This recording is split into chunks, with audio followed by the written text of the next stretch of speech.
Hello there, my name is Snaid and welcome to my law firm's website. If you go to Google and type in the keywords how to choose an immigration lawyer, you will get different factors to consider. Firstly, what is the price going to be? How much are you going to be charged for professional services? Number two, is the lawyer experienced with your type of case? Number three, does the lawyer have a good desk side manner? Number four, will the lawyer be easy to reach? And number five, does your lawyer do a good job explaining your case and what the lawyer will do to help? Let's deal with item number one, the price for professional services. Of course, you never want to pay more than you have to get what you need. Now, it depends on how important your visa or green card is to you, and also, everyone has a different budget, so it'll be up to you to decide how much you are prepared to pay for professional services. The next question is whether your attorney is experienced with your kind of case. Well, there are various factors that are going to give you indications as to how experienced and how knowledgeable your attorney is, and I list them as follows. Firstly, how long has the attorney been practicing immigration law? In my case, it has been since 1982. I'd immigrated from South Africa, and that explains the strange accent. It's partly South African, partly British, and partly American. But that explains it. After I came here, I started practicing immigration law in June of 1982 and have been doing so ever since. The second item, does your lawyer have any special qualifications or accomplishments?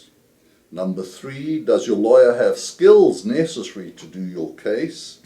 Number four, what do other lawyers think of the lawyer?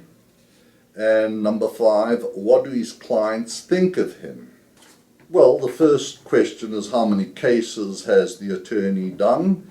You shouldn't be scared to ask the attorney that question because he or she may practice in one part of immigration law, but not in others. My specialties are visas and green cards. I have got visas and green cards for people throughout the United States and in fact all over the world. You see, immigration law is federal law. It's the same immigration law throughout the United States. And most applications, in fact all applications for visas and green cards that relate to employment must be mailed into the United States Immigration Service. So it doesn't matter where a client is in order to proceed with their case. The next question in order to gauge whether your attorney has experience is, does your lawyer have any special qualifications or accomplishments?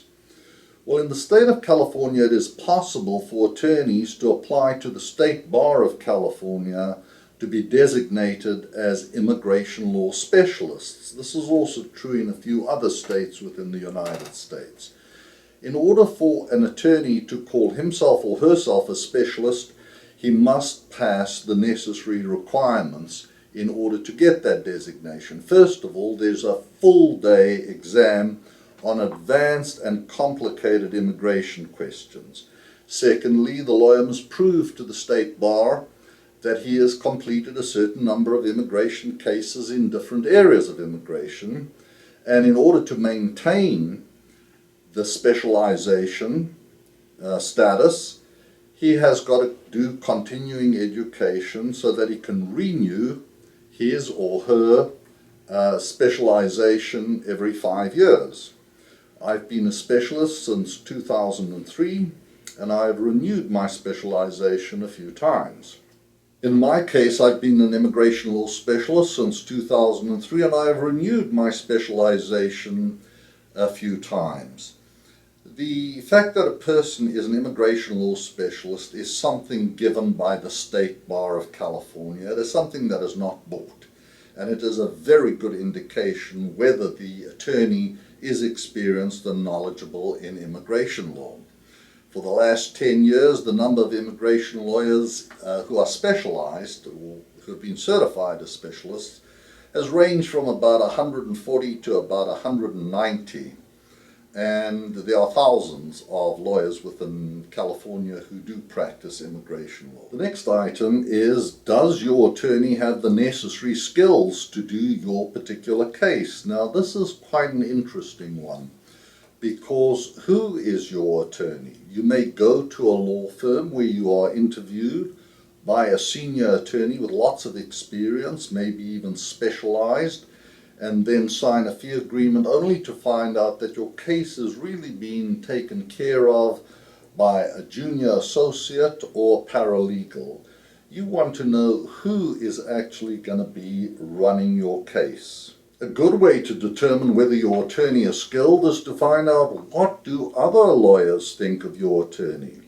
Well, one way to determine this is through Martindale-Hubbell, lawyers.com. Martindale-Hubbell is the oldest legal directory in the United States. It's about 140 years old.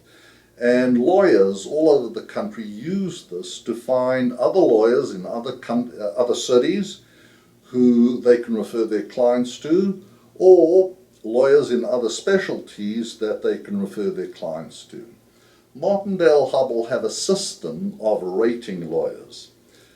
Their investigation is confidential. They send out requests for information to other attorneys in the same field, to judges, to determine just how competent the attorney is.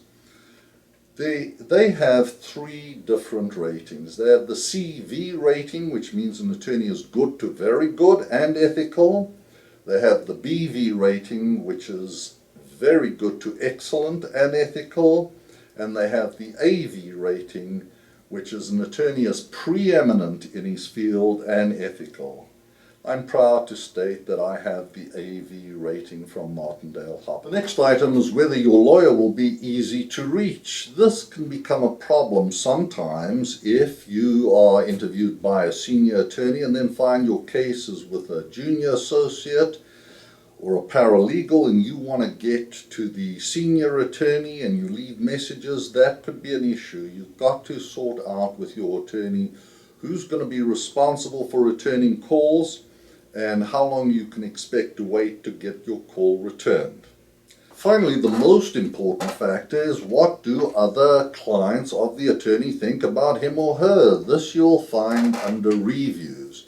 You can check out a person's reviews and get a better idea of the lawyer's personality, his or her friendliness, communication skills, attention to the case. So I would recommend that you always check out an attorney's reviews. I hope this information has helped you. Whether you choose my law firm or not, there is important information in this. I look forward to hearing from you.